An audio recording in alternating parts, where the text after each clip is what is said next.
দৈনিক বাংলার অধিকারে সবাইকে স্বাগতম। দেশ ও প্রবাসের সংবাদ দেখতে ভিজিট করুন www.দৈনিকবাংলারঅধিকার.com। শুরুতেই সংবাদ শিরোনাম। মধ্যনগরে বেগম খালেদা জিয়ার রোগমুক্তির কামনায় বিএনপির প্রার্থী আনিসুল হকের দোয়া ও আলোচনা সভা। শফিকুল ইসলাম শফিকের প্রতিবেদনে ডেস্ক রিপোর্টে বিস্তারিত।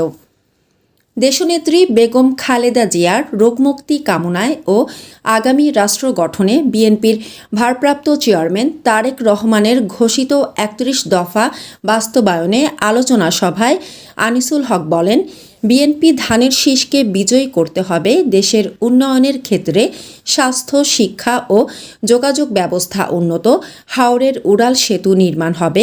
বিএনপি ক্ষমতায় গেলে ১ কোটি মানুষের কর্মসংস্থান সৃষ্টি হবে। পাশাপাশি দেশনেত্রী বেগম খালেদা জিয়ার রোগমুক্তির জন্য সকলের কাছে দোয়া চেয়েছেন। আমাদের সুনামগঞ্জ নির্বাচন এলাকার সকল মানুষের পক্ষে আমাদের আজকের এই আয়োজন, সকল মানুষের ভালোবাসায় আজকের এই দোয়া মাহফিল।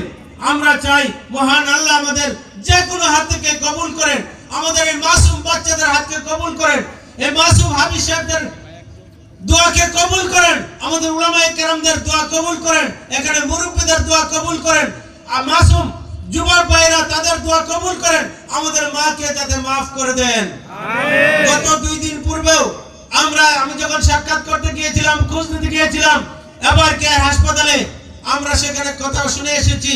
মা কথা বলেছেন, উনি কথা বলতে পেরেছেন, নড়াচড়া করছেন, উনাকে মহান আল্লাহর কাছে আমরা শুকরিয়া আদায় করছি। ডাক্তার সাহেবরা বলেছেন তারা যে চিকিৎসা দিচ্ছেন সেই চিকিৎসার ঔষধগুলি তিনি গ্রহণ করতে পারছেন।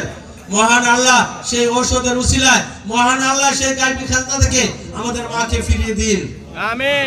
তিনি আরও বলেন, ত্রয়োদশ জাতীয় সংসদ নির্বাচনে ২২৪ সুনামগঞ্জ ১ আসনের ধর্মপাশা, মধ্যনগর, তাহিরপুর ও জামালগঞ্জ উপজেলার বাংলাদেশ জাতীয়তাবাদী দল বিএনপির মনোনীত প্রার্থী, বাংলাদেশ জাতীয়তাবাদী কৃষক দলের কেন্দ্রীয় নির্বাহী কমিটির সহ সাধারণ সম্পাদক ও সুনামগঞ্জ জেলা বিএনপির আহ্বায়ক কমিটির সদস্য জননেতা আলহাজ আনিসুল হকের দোয়া ও আলোচনা সভা অনুষ্ঠিত হয়েছে। সোমবার ১ ডিসেম্বর বিকাল ৩ ঘটিকায় মধ্যনগর উপজেলার মহিষখলা বাজারে দোয়া ও আলোচনা সভা অনুষ্ঠিত হয়।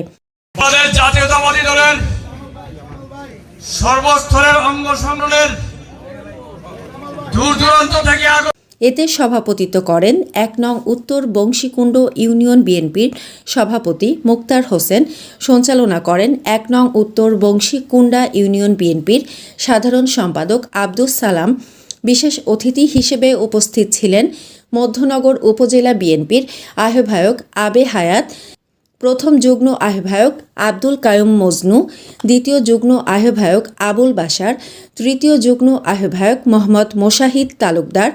আরও উপস্থিত ছিলেন ১ নং উত্তর বংশীকুণ্ডা সাবেক সভাপতি জামাল হোসেন মেম্বার, ১ নং উত্তর বংশীকুণ্ডা বিএনপির আহ্বায়ক মোহাম্মদ শাহজাহান খন্দকার, ১ নং উত্তর বংশীকুণ্ডা যুবদল সাধারণ সম্পাদক দেলোয়ার হোসেন, উত্তর বংশীকুণ্ডা ইউনিয়ন যুবদল ভারপ্রাপ্ত সভাপতি মোহাম্মদ জমির হোসেন, তাহিরপুর উপজেলা যুবদলের আহ্বায়ক এনামুল হক এনামসহ বিএনপি ও অঙ্গ সংগঠনের নেতৃবৃন্দ।